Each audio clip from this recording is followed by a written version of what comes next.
Bismillahirrahmanirrahim. Assalamualaikum warahmatullahi wabarakatuh.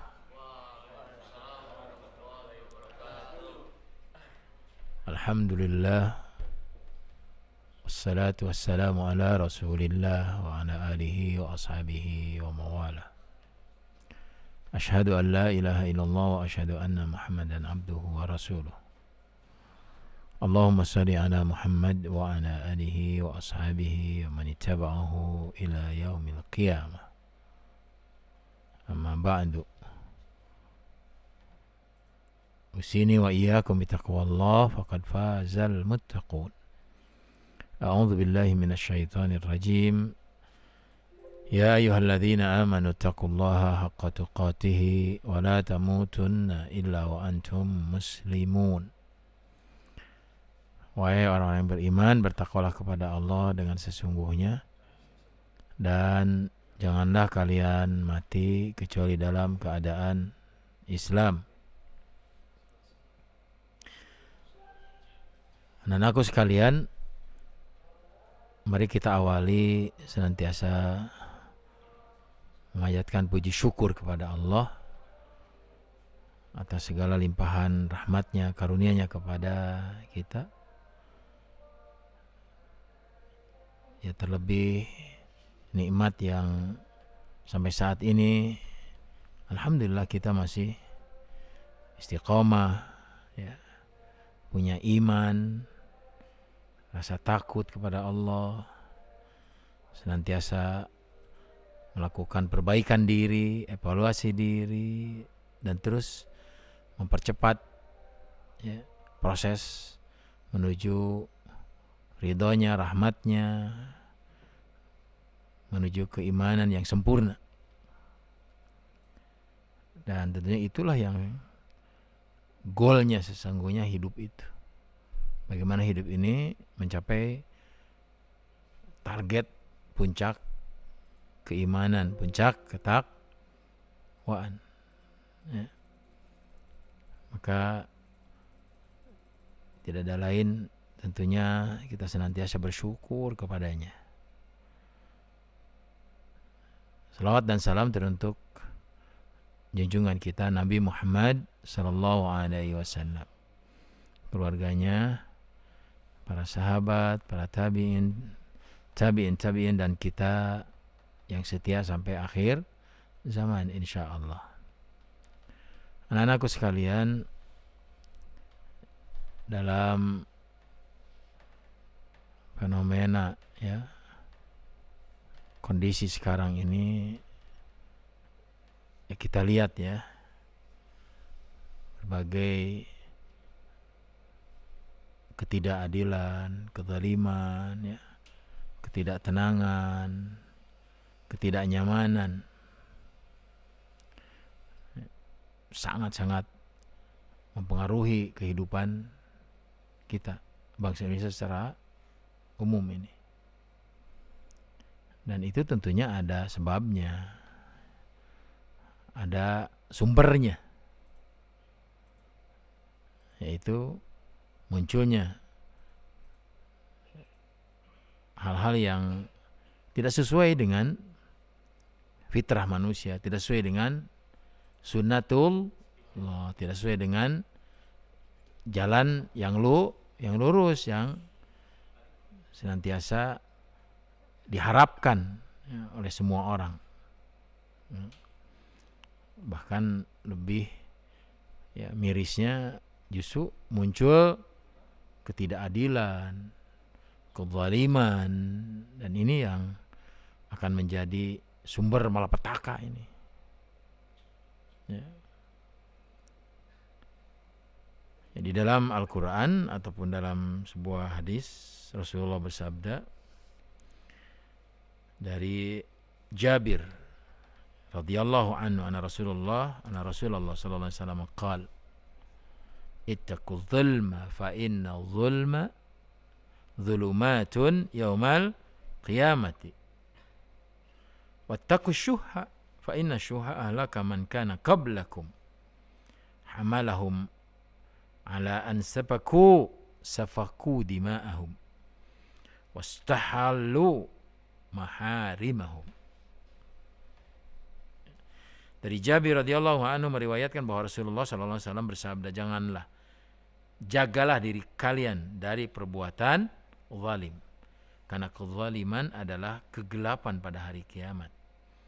Dan jagalah diri kalian dari sifat kikir, karena kikir menyebabkan kebinasaan umat sebelum kalian.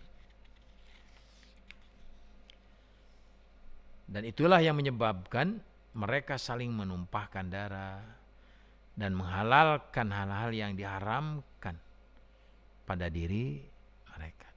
Itu artinya memang betul bahwa kezaliman ini adalah sumber segala malapetaka. Termasuk kalau disandingkan dengan kikir. Sudah zalim, kikir lagi. Kalau orang kikir gimana sifatnya? Cepat, 5.000. Orang kikir sifatnya gimana? Ya, sombong bolehlah. Apa lagi? Hah? Iyalah, apa-apa pakai duit pastilah. Orang kikir itu rakus, serakah. Hawak orang Sunda bilang itu ya. Tidak peka, hilang. Feelingnya itu hilang. Simpatinya hilang, empatinya kepada orang hilang. Yang ada adalah bagaimana dia mengeruk kekayaan dengan cara apapun tanpa berpikir halal atau haram. Itulah kerakusan. Setelah itu baru muncul kesewenang-wenangan. Orang rakus itu, orang kikir itu. Itu akibat dari kezaliman tuh. Dan sekarang kita lihat, kita rasakan betapa kita menghadapi episode yang subhanallah, yang gak diharapkan. Tentunya ini akan berdampak kepada masa depan kalian, masa depan bangsa ini. Kezaliman yang terus menjadi itu pegangan dia. Ya dia merasa bahwa itu bukan kezaliman, merasa itu adalah kemaslahatan. Merasa itu perbuatan baik. Merasa bahwa dia orang-orang yang berpikir untuk bangsa, untuk umat. Tidak. Karena sudah keluar daripada khittah. Keluar dari kesepakatan yang awal. Gitu. Jadi kalau dibalikan lagi, jadi kalau gitu zalim itu apa tuh? Nah gitu. Zalim itu apa sih? Menempatkan sesuatu bukan pada tempatnya. Sebaliknya 5.000 ya, adil. Adil apa?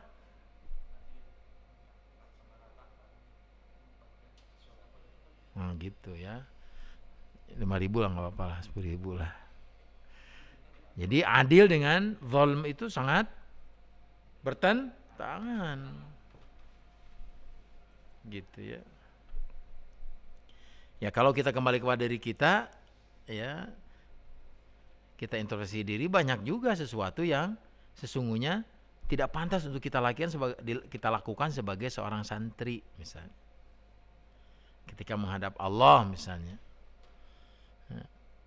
pakai training, pakai kaos, di sininya good, gay, good gay. Iya. Jadi menempatkan sesuatu pada tempatnya harus layak, harus pantas. Ya harus punya etika sesuai dengan aturan, contoh gitu, ya. Ya kedolim skup besar ya seperti itu gitu ya. Tapi skup kecil kedoliman itu kembali kepada diri kita gitu. Sudah enggak kita menempatkan diri kita sebagai seorang hamba kepada Allah yang senantiasa mengabsolutkan, membesarkan Allah dalam setiap gerak-gerik kita gitu. Mau belajar, Allah tujuannya untuk mengenal Allah melalui ajarannya, membesarkan Allah gitu. Kadang kita kan tulus aja begitu. Ya, tidak. Harus betul-betul dirancang gitu. Kerangka ininya harus benar gitu. Jadi dalam Al-Quran juga surat Fatir, ya Allah menegaskan bahwa di antara manusia itu ada 3 kelompok. Zalimun li nafsihi, ya, muqtasidun, wasabikun bil khairat. Tuh, begitu. Dalam Al-Quran tuh ada. Jadi kelompok manusia itu ada yang zalimun li nafsihi. Artinya apa? Menzalimi dirinya sendiri gitu. Cirinya gimana? Benar, tidak bersyukur. Artinya kalau orang tidak bersyukur gimana? Lah, orang tidak bersyukur selalu mengeluh. Artinya dalam perbuatan, dalam sikap.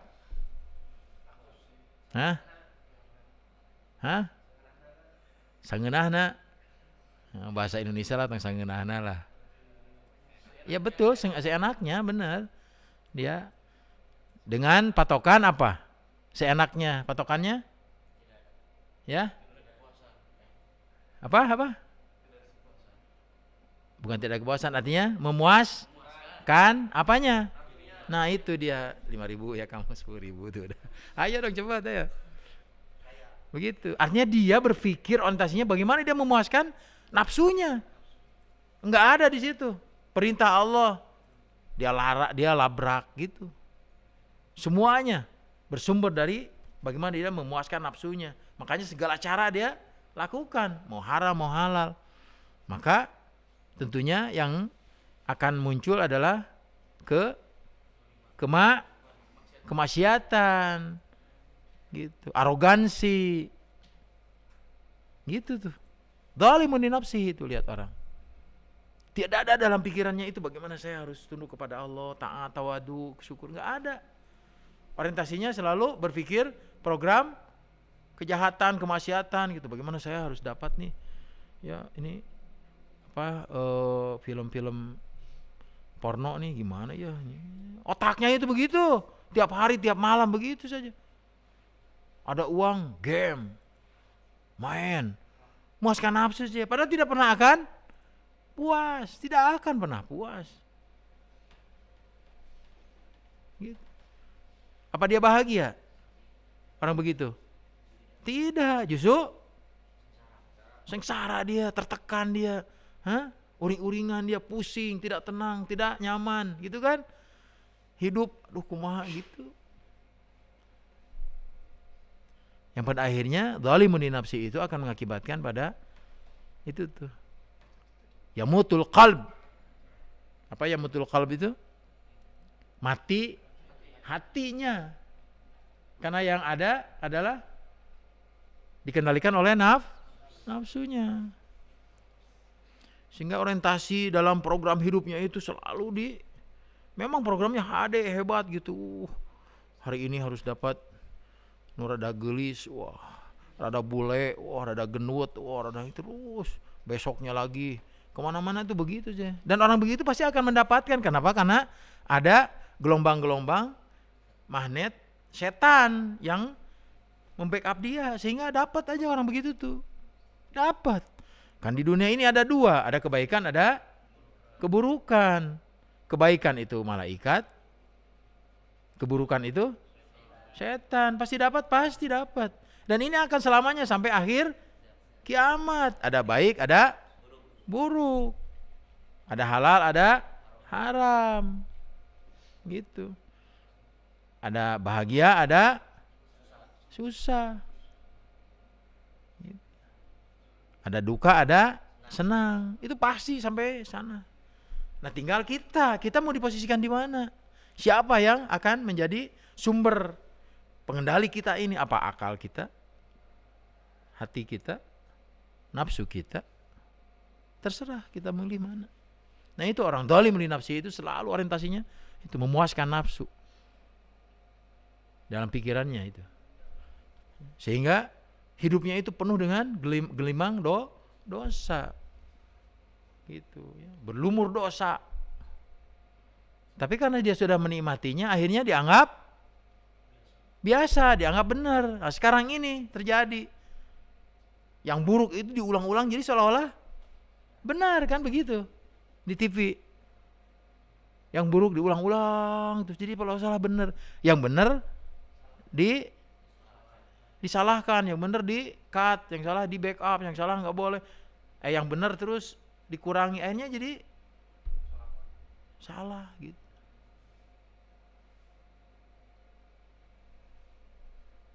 Yang benar disebut hoak kan gitu. Hoak terus aja TV itu hoak nurus tunjung sih ya. Ya hoak. Marane nanu hoak. Mereka yang suka hoak. Dan paling hebat berbuat hoak itu adalah penguasa. Bukankah di awal dia ketika mau ya, dilantik menjabat seorang pejabat misalnya, bukankah mereka disumpah dengan apa? Al-Quran. Demi Allah, demi Tuhan. Oh jadi demi hantu pantesan atuh. Kelakuan anak kawas setan, kawas iblis. Nggak sadar kalau sumpah itu adalah sebuah pernyataan kesungguhan kepada Allah. Dia berbuat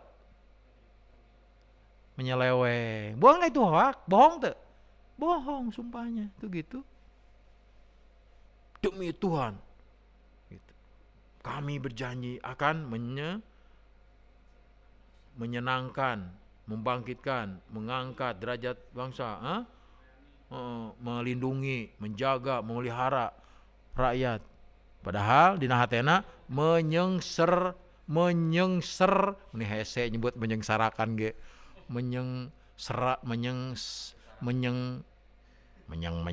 menyengsarakan karena hatenya sudah memang kusut. Itu kan sudah hoak, itu hoak banget itu. Harusnya dia berpikir bahwa sumpah Al-Quran itu luar biasa itu. Nah maka anak-anakku sekalian, kita harus betul-betul menyikapi ya, itu menyikapi hal-hal yang akan menjadi kita jauh dari Allah ya, atau berbuat zalim secara perlahan ya, dan pada akhirnya kita terbiasa berbuat zalim gitu ya.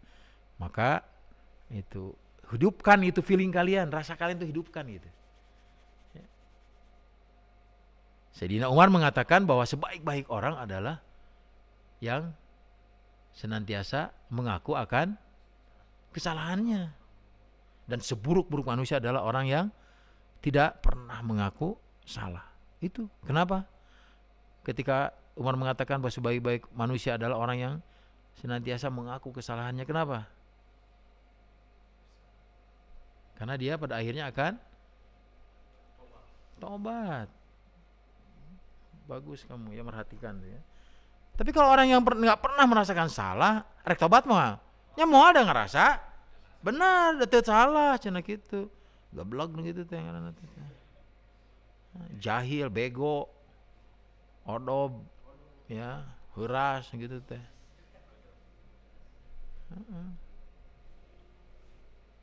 Maka latih gitu perasaan kamu tuh, latih ketika buat salah, nanti nak manis gitu rasanya tuh, ketika kamu melakukan kesalahan tuh, syun kok Allah. Dan memang harus begitu sebab Allah Maha melihat, Allah Maha tahu, terus ada malaikat yang mencatat. Gitu. Itu yang harus kita pelihara gitu, perasaan itu tuh. Nanti ketika kalian punya jadi jabatan, terus punya bawahan, terus punya proyek besar, begitu datang orang-orang bawahan teh, Pak, ini bagian Bapak, uang apa ini? Kok saya nggak pernah meminta dan dalam program nggak ada uang apa ini? Nggak Pak, ini memang ada strukturnya, Bapak saya pengen jawab. Mana lihat? Oh iya, ada, haknya ada. Tapi kalau enggak, oh enggak Pak, ini cuman ada yang ngasih aja ingetan. Enggak, ini saya nggak perlu itu. Saya sudah digaji. Tugas saya adalah memang harus seperti itu gitu, membuat program, menjalankan, bikin pajak, udah nggak usah. Sekarang bukan begitu. Haknya diambil, hak orang lain juga dihakkan gitu. Hak rakyat juga dimakan. Nggak peduli dia. Ditambah lagi tuntutan istri, isinya juga lebih dari 4 lagi. Belum anaknya kan begitu. Belum dia kalau pergi kemana-mana ada istri simpanan. Setiap ke hotel harus disiapkan, kan harus bayar kan ya. Sekali kencan 50 juta emangnya. Itu udah nafsu lagi itu. Begitu tuh. Nah ini sudah hilang, rasa malu itu hilang, peka itu hilang sekali. Perasaan bahwa itu tidak akan diapa-apakan, kata siapa? Al halalu yuhasabu wal haramu yu'aqabu. Yang halal saya dihisab, apalagi yang haram. Lihat. Dihisab yang halal juga itu. Enggak ada yang tidak kena hisab. Itu masuk saya gitu, karena istighfar. Ya Allah ya. Ya makanya ketika boleh jadi itu uang agak sedikit subhat, tidak jelas gitu ya. Walaupun ada bagiannya, ya kita perbanyak sedekah lah. Ada anuci sedekah gitu, sama tukang sapu di jalan gitu ya, sama keluarga, sama tukang dagang gitu. Gimana sedekah sama tukang dagang? Ya beli dia. Mang berapa mang? Buah sekilo cuman 15.000 mang. 20.000 lah sekilo. Kurang pantek itu. Masuk saya kalau nawar ya boleh nggak? Boleh lah. Gitu. Mang 15 lah, 13 lah. Ya gitu boleh. Tapi terkadang juga saya coba mau kasih lebih gitu. Kembali sedekah yang didinya gitu buat anak-anaknya gitu. Apalagi yang ke rumah kan udah capek-capek manggul, ya ditawar setak rekebek, astagfirullahaladzim Gusti. Ya. Dan ternyata nikmat ketika kita berbagi itu nikmat, dan itulah sesungguhnya kebahagiaan tuh yang sesungguhnya di situ. Dan itu sesungguhnya kesuksesan. Karena banyak orang yang kaya tidak bisa berbagi. Karena merasa duit dia sayang. Dan psikologi orang tuh begitu, kalau semakin kaya dia semakin bakhil. Iya, semakin sayang ngeluarin uang itu. Mun gitu mang gue saya miskin. Ulah miskin ge. Harus kaya kamu, tapi kekayaan kamu justru sebagai media ibadah, sebagai ladang amal untuk berbagi, mengangkat orang lain, memudahkan orang lain, menolong orang lain, begitu. Begitu juga ketika jadi penguasa, jadi pejabat, begitu. Saat itulah kamu harus betul-betul memanfaatkan itu menjadi sarana untuk kamu bertemu Allah dalam keadaan kamu mulia. Gitu. Ini bukan ketika jadi pejabat lupa, sombong, sangeunahna, mak, hawak, saraka, mun perlu modalna ge di dahar deui. Ini kayak begitu. Nah, maka ini kezaliman yang sudah menjadi sebuah fans di kita itu. Fun, tahu fun? Sebuah style hidup seolah-olah. Jadi kalau untuk ngadolimi itu enak gitu. Nggak enak kalau nggak lihat orang lain repuh. Itu sifat orang dolim itu begitu. Senang melihat orang lain susah, ripuh, ya, miskin, melarat, ya, hidup. Itu kan luar biasa, itu dahsyat. Justru itu tadi dari simpati muncul empati. Simpati dulu oleh kita dibangun gitu, dijaga, dipelihara. Ketika lihat orang, aduh kasihannya, tapi ngasih apa, saya belum punya apa-apa gitu. Dengan kamu mengatakan, aduh mudah-mudahan Allah nih memberikan kemudahan, itu sudah hebat. Apalagi kalau kayak kamu coba lihat di video itu ada, saya salut itu sama Kang Dedi itu. Dedi siapa? Dedi Mulyadi. Ya dari sisi itu dia luar biasa. Terlepas dia mau ditayangkan jadi riya, terlepas. Tapi luar biasa memang. Nggak ada seorang pejabat sampai mau nangkep tukang sampah gitu ya, sampai aki-aki dipanggul, biasanya diangkatin, luar biasa. Dari sisi lain dia ada sedikit salah dalam persepsi akidah, itu mah urusan dia dengan Allah. Saya selalu berdoa, ya Allah beri dia hidayah ya Rabb. Saya suka nangis itu.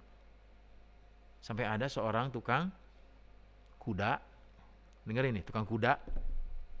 Kudanya itu punya orang.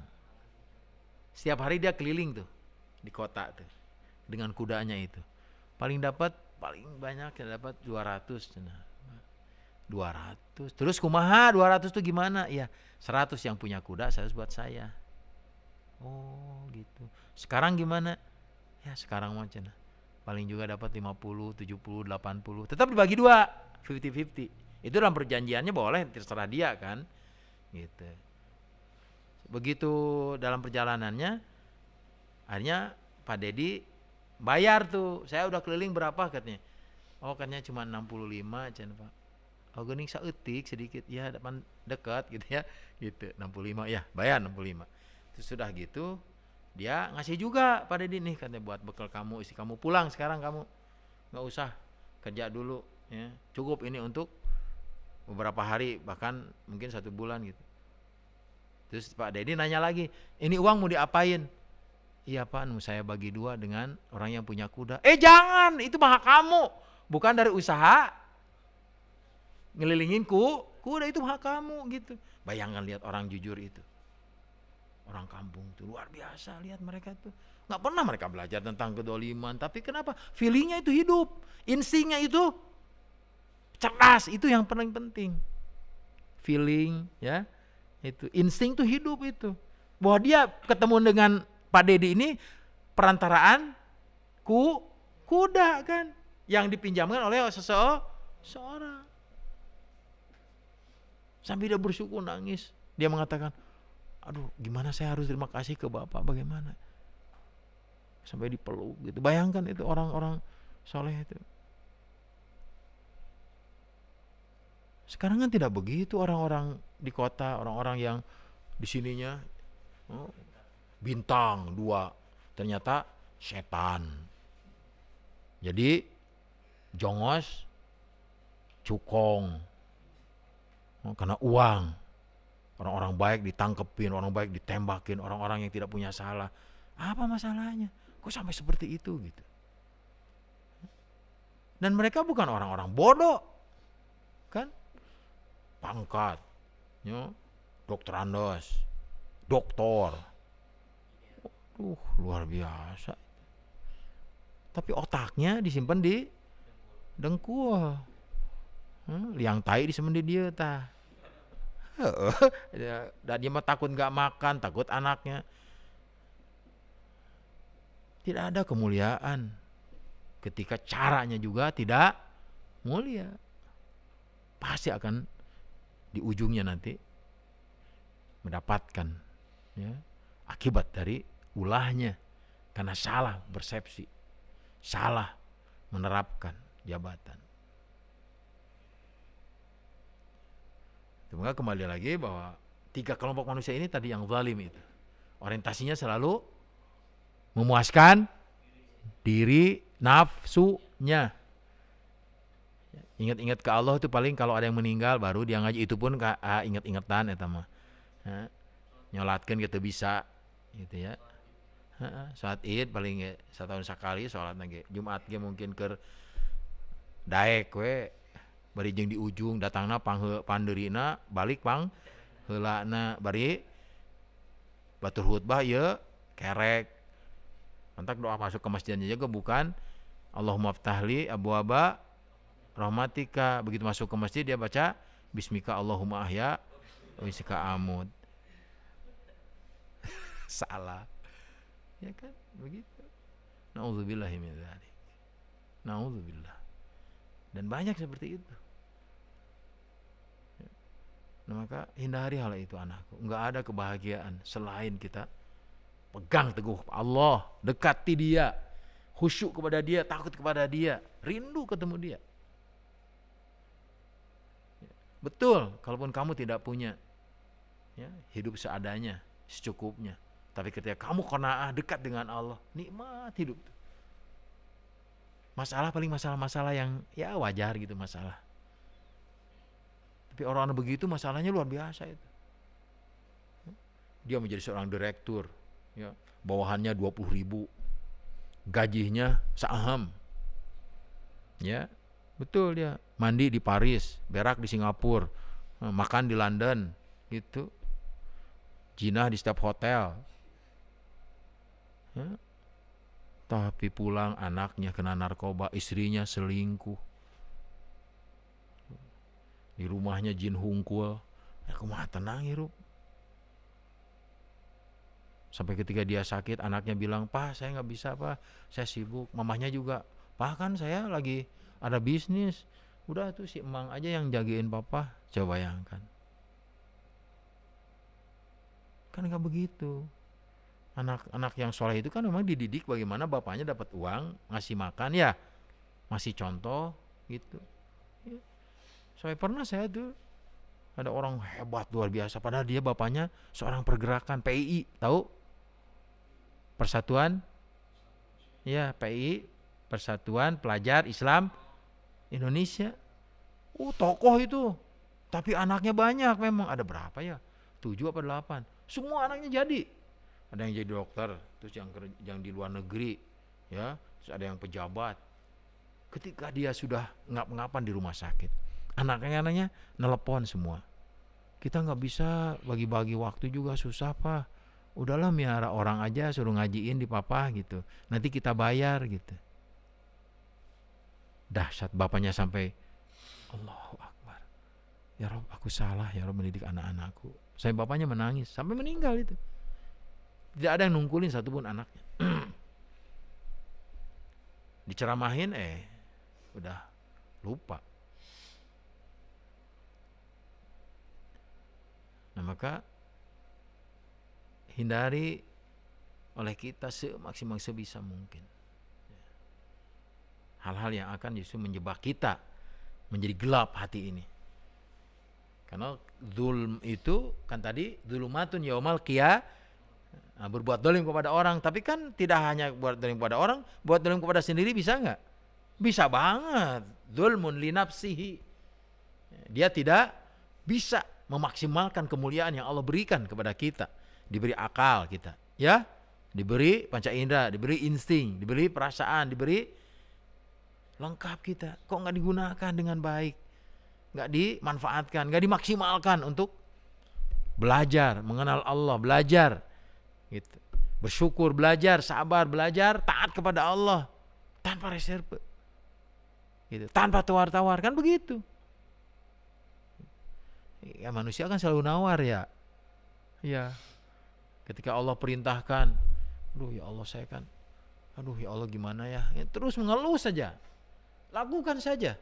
Ketika memang sudah dilakukan secara sungguh-sungguh, akhirnya juga belum bisa, itu memang seperti itu kita, kemampuan kita.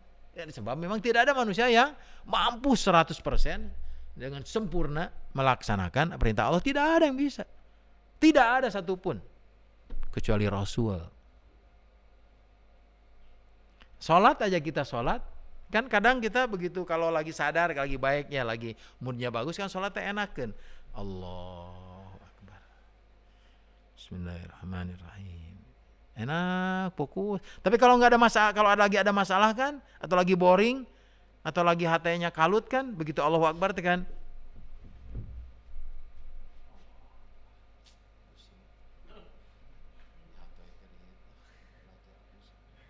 Tinggal dibaca deh. Terusnya gitu ngobrol. Kan begitu. Itu waktu sholat padahal. Ya, nah itu maksudnya manusia memang ya untuk melakukan kesempurnaan itu ya sesuatu yang niscaya. Bahwa tetap kita harus berusaha maksimal, itu betul harus. Kan tadi Ustaz bilang apa? Ittaqullaha haqqa tuqatihi, bertakwalah pada Allah dengan sekuat tenagamu, sesungguhnya. Tentunya dengan berusaha, sungguh, niat, korbankan diri, gitu kan? Iya. tapi enak nanti akhirnya gitu. Kan ada orang yang bilang, bosan tak jadi jelema soleh teh cenah gitu. Bosan jadi jelema soleh. Emang Allah rugian kan? Enggak. Kita mau iman semuanya sedunia, Allah mulia, tetap Allah maha sempurna, tidak nambahan. Seluruh manusia kafir, dolim, penjinah, pemabok, wah hancur aja manusia, tidak ada yang iman. Allah jadi hina? Enggak akan mempengaruhi. Allah tetap mulia, Allah tetap suci, maha suci Allah. Keimanan kita, ketakwaan kita, amal soleh dan kebaikan kita, tidak ada masalah dengan kemuliaan Allah. Yang ada justru kita jadi mulia atau kita jadi hina karena perilaku kita sendiri, gitu maksudnya. Jadi sholatnya jangan Allah, bukan buat kamu sendiri, agar kamu bisa menggapai rahmat Allah. Begitu maksudnya. Nah maka hindari ini, zalimun li nafsihi. Gunakan waktu, gunakan tenaga, gunakan pikiran dengan sebaik-baiknya. Ketika ada kesalahan yang itu sebagai manusia biasa selalu ada salah, selalu ada kekurangan, kehilapan, istighfar cepat. Astagfirullah, ya Allah, ya Allah. Begitu. Makanya senantiasa diiringi doa-doa dalam setiap saat itu. Nah, doa saya yang selalu kasihan sama kamu itu baca itu, nanti kamu akan merasakan itu. Apa doa yang saya kasihin sama kamu? Siapa yang belum hafal? Hafal enggak? Ayo, yang pertama. Allahumma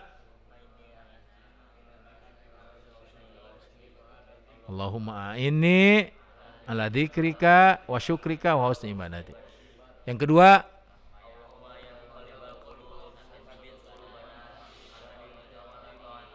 Allahumma ya muqallibal qulub, yang membolak-balik lihat Allah yang bolak. Sabit, teguhkan, kuatkan kalbi, hatiku, kulubana, hati-hatiku, enggak apa-apa. Ala dinika, dalam berpegang teguh agamamu, wa ala ta'atika, dan ketaatan kepadamu. Hanya itu, lihat, orang taat itu luar biasa itu. Nah, baru untuk yang dunianya, nah itu tadi. Yang ketiga apa?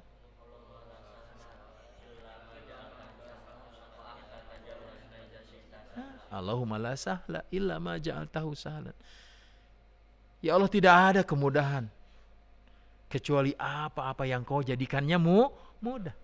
Wa anta taj'alul hazna, dan kamu menjadikan kesusahan, ya, kesusahan itu, kerepotan, kemiskinan menjadi kemudahan dan kesenangan atas kehendak itu. Jadi itu semua itu mencakup tuh dunia kita.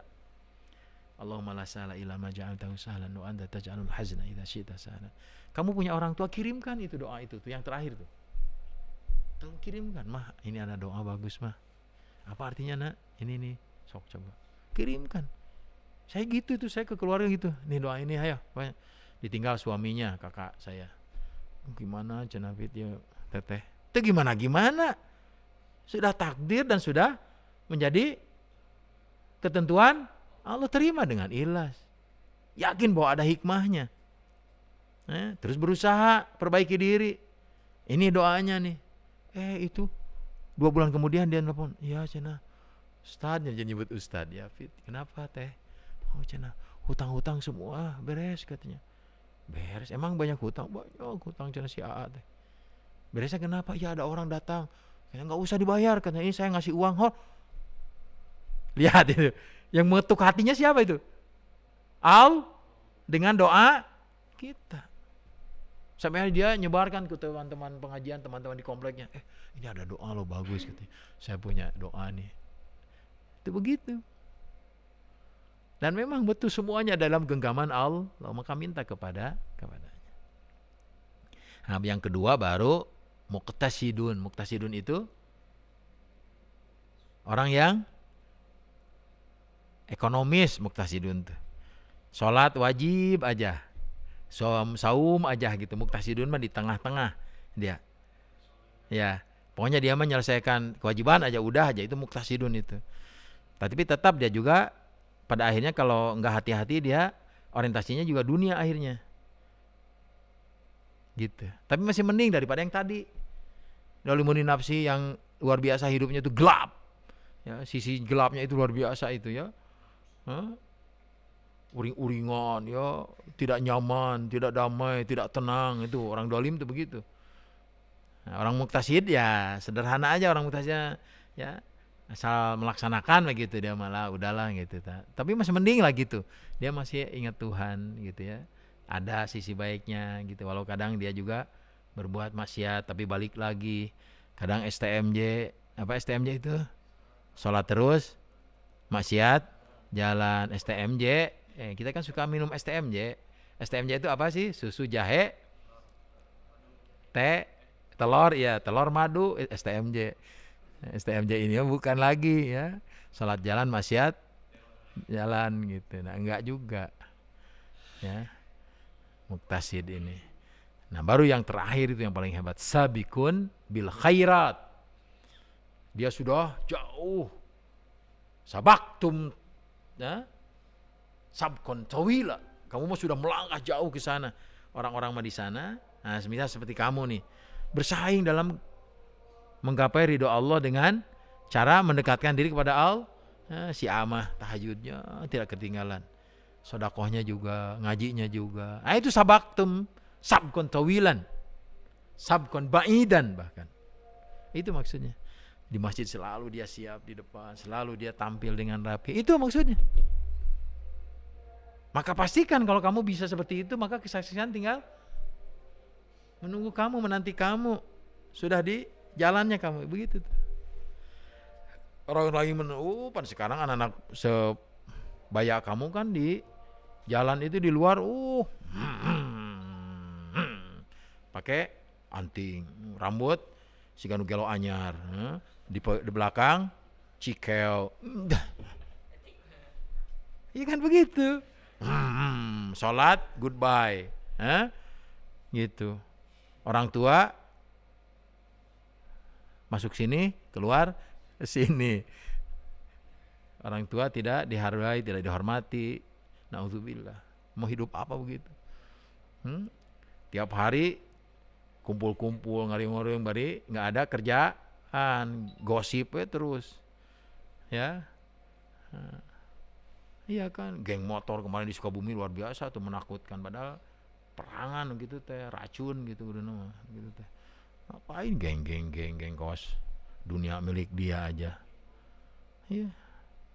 Kamu bersyukur gitu saat ini, tinggal kamu sedikit perlahan tapi pasti gitu. Tidak udah sekaligus nyata tahajud, saum sunat, saum daud, ya, salat duha, sedekah, silaturahmi, belajar, lieur, stres, maot, entong. Nggak usah begitu, perlahan tapi pasti kamu. Pertama dari salat tahajudnya 2, terus witirnya 1, duhanya seminggu 2 kali, saum ya sebulan misalnya 3 kali, begitu terus. Saya dulu ingat saya di SMP, balik SD bahkan sama almarhum bapak saya tuh. Dia tentara galak tapi ini sekali dia concern banget. Dia kalau saum tuh kita dikasih hadiah. Bapak saya tuh, padahal orangnya SMP aja. Ya SMP lulus sih, tapi dia jadi Hizbullah dulu. Saum Senin Kemis, saum Daud, saum tengah bulan. Terus tahajud. Ya jam 4 udah bangun, mandi. Terus sholat, masjid adzan. Ngaji, pulang bersih. Gitu. Terasa banget itu. Kekuatannya itu kerasa banget itu, sampai kemana sekolah, biaya apapun dia selalu bilang mudah duit mah, katanya gitu. Itu katanya benghar Allah gitu, nggak pernah dia bicara aduh kumaha duit ke gontor pergi kumaha biaya nak, tau mikir biaya Allah begitu, dia selalu begitu. Keluar negeri berangkat. Dan saya kan keluar negeri bertiga tuh, saya tuh keluarga. Padahal bapak saya dagang apa dia mah? Dagang kulhu kayak itu kan dia. Ya ngajinya dia jadi masjid aja, ngajar anak-anak kecil. Tapi begitu janji Allah kan. Barang siapa yang taat kepadaku, intan surullah yan sur, barang siapa yang membela agamaku maka aku akan tolong kamu. Ihfadillaha yahfadka. Jaga hak Allah, maka aku akan jaga hak kamu. Mau apa kamu? Asal benar haknya. Asal benar kamu. Begitu. Gitu. Ternyata benar gitu. Tidak ada yang terhianati. Sebab Allah, innallaha la yukhliful mi'ad. Allah tidak akan mengingkari janjinya. Termasuk bagi orang-orang yang zalim. Jadi kalau sabaqtum sabqan ba'ida itu maksudnya kamu sudah melangkah ke depan lebih daripada generasimu, begitu. Gitu maksudnya. Jadi tadi zalimun li nafsihi itu yang amuradul aut-autan. Yang kedua, orang yang biasa aja lah seadanya gitu, tapi masih oke lah gitu. Maksiat suka, sholat suka. Nah ini mah ya. Nah, muqtasidun. Yang ini yang ketiga nih. Ya. Sabaqtum sabqan ba'ida, sudah melangkah jauh banget. Gitu. Orang lainnya masih segitu aja, tapi dia mah sudah betul. Baca Quran sudah punya hanca, hafalannya sudah bertambah, kesolehannya, tawadu, khusyuk, kesungguhan itu. Ya prosesnya tidak usah sekaligus ya. Gitu. Nah, kembali lagi bahwa kezaliman yang sedang terjadi di negara kita. Kita senantiasa berharap kepada Allah, memanjatkan doa, ya, menjerit kepadanya agar Allah melindungi ya, bangsa ini, ya, melindungi umat Islam secara khusus, generasi kamu nanti yang akan menghadapi payahnya hidup nanti. Bahwa pada gilirannya Allah tetap akan memperlihatkan kuasanya. Gitu. Sebab dalam sebuah hadis dikatakan doa ittaqu da'watul madlum fa innahu bainahu wa bainallah laisa hijaban. Jadi takutlah kepada doanya seorang yang terzalimi, karena dia dengan Allah tidak ada penghalang. Bayangkan, satu saja itu doanya dikabul itu. Apalagi bukan ribuan lagi, jutaan rakyat berdoa, ya Allah, lindungi kami ya Rabb, muliakan kami, tolong kami, gitu kan? Gitu. Sehatkan kami, sejahterakan kami ya Rabb, dan hancurkan orang-orang zalim. Mujrimin, munafikin, musyrikin. Musuh kamu dan musuh kami, musuh agamamu ya Rabb, Engkau yang maha kuasa.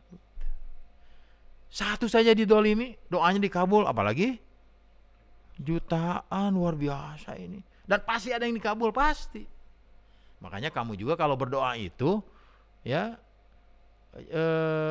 sering-sering berdoa itu. Tidak terus, saya mah bosan nggak doa. Justru sebab Allah akan mengabulkan saat tertentu doa-doa kamu tuh. Ada pasti doa yang dikabulkan, ada pasti. Gitu maksudnya. Nah, kisah yang lain yang dari riwayat ini, jadi ada seorang nelayan yang sedang kepayahan, ya, miskin, anaknya nangis, kelaparan, akhirnya dia bismillah melangkah menuju laut, dapatlah ikan dijaring. Di tengah jalan, dalam kebahagiaan dia dapat ikan, karena dia terbayang nanti anak saya gembira, tersenyum, ya, bisa tidur, ya, nyenyak gitu ya. Ada raja mengambil ikannya dengan karena raja ini suka ikan. Gitu. Setelah dia mengambil, ya raja, gitu ya, penguasa mungkin, aduh, nggak usah diambil lah, jangan diambil, ini untuk anakku yang sedang kelaparan di rumah, menangis.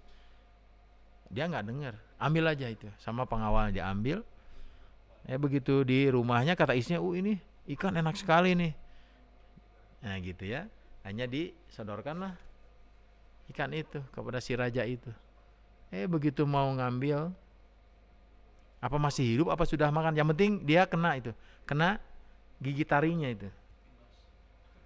Tahu-taunya itu racunnya luar biasa ikan itu. Sampai setelah makan, setelah habis dia denyut-denyut, sampai hanya bengkak, akhirnya busuk. Dia ambil dokter, potong. Masih terasa juga ternyata. Akhirnya dipotong sampai sini. masih terasa juga, potong sampai sini. Dia berpikir dan memanggil orang-orang ahli hikmah, orang ustad lah ya, yang benar, tapi bukan ustad-ustad bayaran, ustad-ustad resep nipu, bukan. Ustad dukun ya, bukan. Katanya, coba ingat kamu pernah berbuat apa dan kepada siapa? Oh iya, ikan itu dari anak. Dipanggil lah orang itu, ceritanya dipanggil. Kamu benar yang dulu diambil ikan? Iya betul. Tapi saya sudah lupa karena sudah memaafkannya. Padahal udah lama itu. Oh gitu. Tapi apa sih yang kamu katakan katanya? Dari doamu itu untuk raja ini? Oh saya enggak berdoa untuknya. Hanya saya mengatakan, ya Allah, raja sudah memperlihatkan kuasanya. Maka perlihatkan kuasamu kepadanya. Karti itu. Terhadap. Ya Allah, raja sudah melihatkan kekuasaannya kepadaku. Dengan memaksa maksudnya ya. Dan maka ya Allah perlihatkan kuasamu kepadanya. Begitu saja. Baru si raja terdiam. Oh benar ya Allah. Coba tepiraku kata jos cucuk lagi ya. Tapi sampai ke sini. Dan setelah sini juga dia masih khawatir. Padahal sudah sehat. Khawatir, gelisah gitu. Takut ke sini. Udah ke sini pasti. Ke sini susah. Sama dipotong iya nah hulu nah. Takut, dia minta maaf akhirnya. Bayangkan. Dia tidak berdoa secara khusus kepada orang itu. Tapi dia bilang, ya Allah, raja telah melakukan kuasanya kepada aku. Maka perlihatkan kuasamu kepadanya. Itu begitu. Allahu Akbar, luar biasa. Maka hindari kedoliman sekecil apapun. Ya. Apalagi kepada orang tuamu yang melahirkan, membesarkan, melindungi, memelihara, memberi makan, baju, biaya. Allahu Akbar. Tidak ada waktu kecuali memuliakannya. Tidak ada saat-saat kamu untuk mencoreng namanya, menggores hati. Jaga anak-anak. Ya. Nah anak-anakku sekalian, barangkali itu saja ya. Cukup lah ya, nggak usah panjang-panjang ya. Ya. Intinya saya pastikan bahwa kalian di hayatan thayyibah ya bisa menata hidupmu lebih baik, menata masa depanmu dengan bahagia, dengan penuh semangat. Lakukan ya, untuk masa depan kalian hari ini yang terbaik ya, sehingga saatnya nanti kamu di 10 tahun yang akan datang, kamu tampil dengan bersahaja ya, senyum, bahagia, punya istri cantik ya, itu kan ya, yang nggak usah cantik ting lah ya. Kayak siapa ya? Kayak